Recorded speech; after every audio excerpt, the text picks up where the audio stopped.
Hey, what's up YouTube? I am Saint Warhead and I am an NFT artist and collector. That's kind of the newest hat I've picked up. I've always had a pretty severe Master of None complex. I am also a content creator on YouTube, a Twitch streamer, an indie rapper, and a freelance digital designer. I've basically been a creative all of my life, and NFTs really are the culmination of all of my passions and interests rolled into one. So they have become my latest obsession, and I plan on staking my name in the NFT space for many years to come.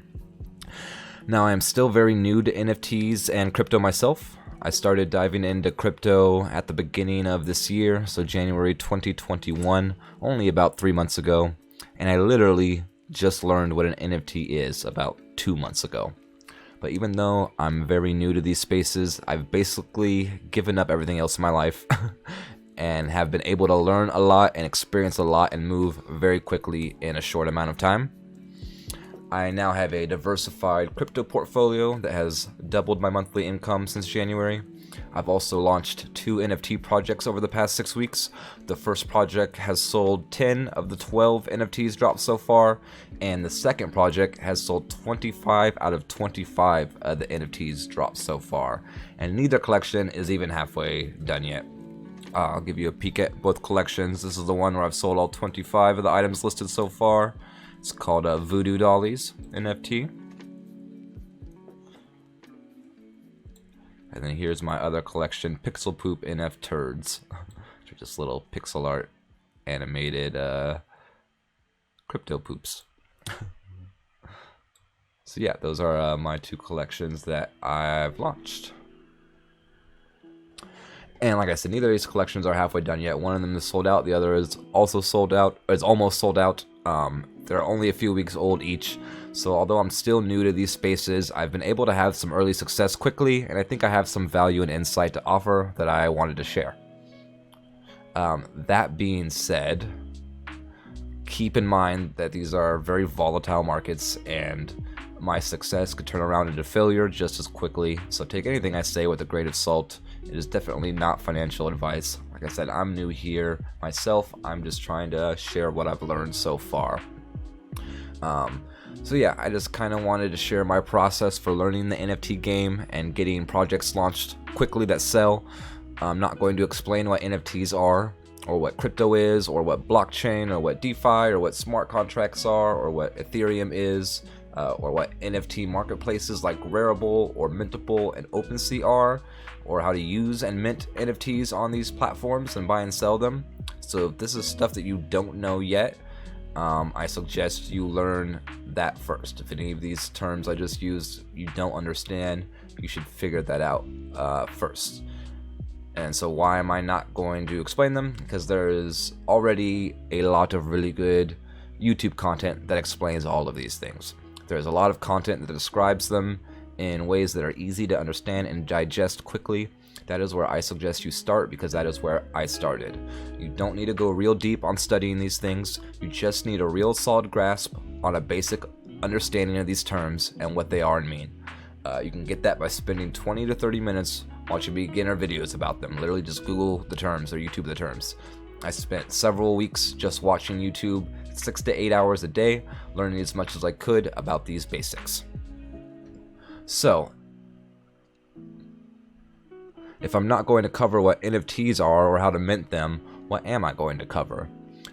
Basically, everything else in the process of launching your first project. Because there's a lot more to it than just knowing what an NFT is or how to mint them, right? Like, how do you make them, and what software do you use? How do you plan how to price, release, and market an NFT project? These are some of the questions that were a little bit harder for me to find good answers to with a quick Google or YouTube search. So these are the holes in the content that's already out there that I'm going to attempt to fill, because these are the things I really had to figure out for myself, and I couldn't just, like I said, YouTube a quick answer. So how did I figure them out? After I soaked up as much game as I could from YouTube videos and Google searches, I started doing 6 to 8 hours a day of market research, where most of the action seemed to happen, which is Twitter, Discord, and OpenSea, at least at the entry level. There are curated collections and invite-only marketplaces that can be huge for an artist to be part of, but they are very difficult to get into starting out. So I started searching NFT related hashtags on Twitter and identifying artist and collector accounts that were doing well and that whose content I like, and then I made Twitter lists of them so I could have curated feeds of the best content to study. Then I started getting into as many conversations as possible, just on Twitter all day, responding, jumping into conversations, being a part of conversations. Once I got a feel for the conversations that were happening, I started trying to create my own. I joined literally every NFT Discord I could find and started jumping into conversations there also. I did this for at least a week before I even launched my first project. I started studying what other successful projects were doing, how were they using Twitter and Discord, what was their pricing strategy, what was their pricing strategy and structure, how were they releasing drops and how often, what kinds of rarity system are they using. These are just kind of the questions I'd ask myself as I would study dozens and dozens of other projects that were doing well. So after spending 40 to 80 hours watching YouTube videos and learning, and then another 40 to 80 hours doing market research, all in the span of a few weeks, and becoming part of the conversation and community, I brainstormed a bunch of ideas for different projects. Then I did some more market research to find out how crowded the competition for these ideas were. If one of my ideas I came up with already had dozens of similar projects, with several of them already pretty successful, that could be an indicator that it's a good idea that the market will respond to well, but it also means there's a lot of competition there. My goal was to try to find ideas that the market will respond well to that don't have a ton of competition already.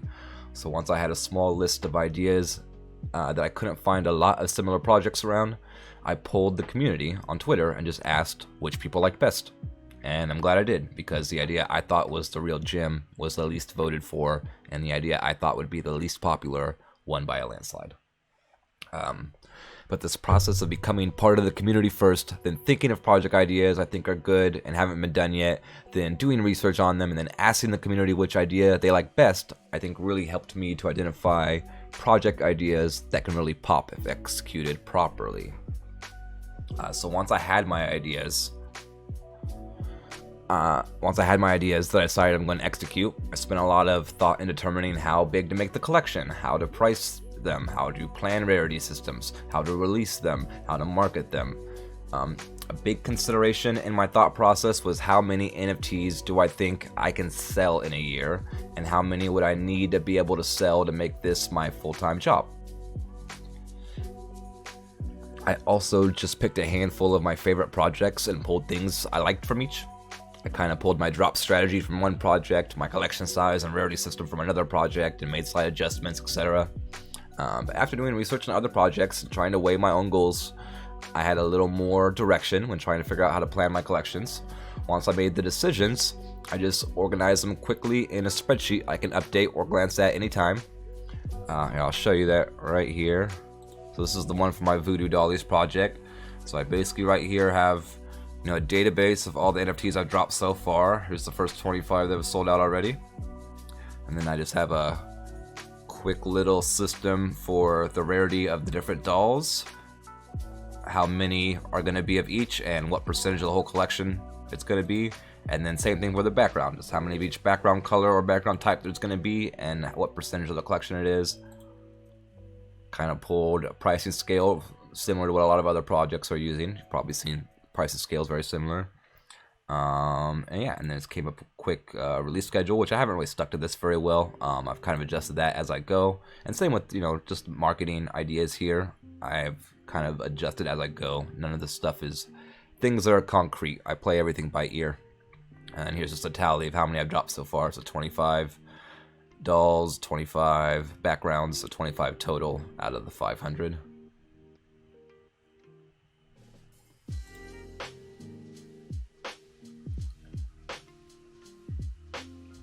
Okay, so that was basically my process for learning the NFT space, getting into the community and conversation and planning my projects. Now I'm going to run through most of the apps I use in my workflow and some free alternatives if the app isn't free. So I use Google Docs a lot for spreadsheets.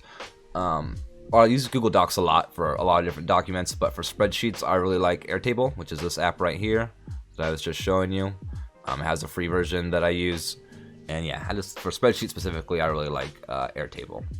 Now, I started learning pixel art at the beginning of this year.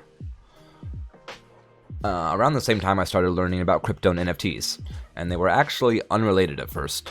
I was actually learning pixel art as part of learning game dev just for a side hobby, and then once I discovered the world of NFTs, I just completely switched gears and decided to apply what I've been learning about pixel art to that.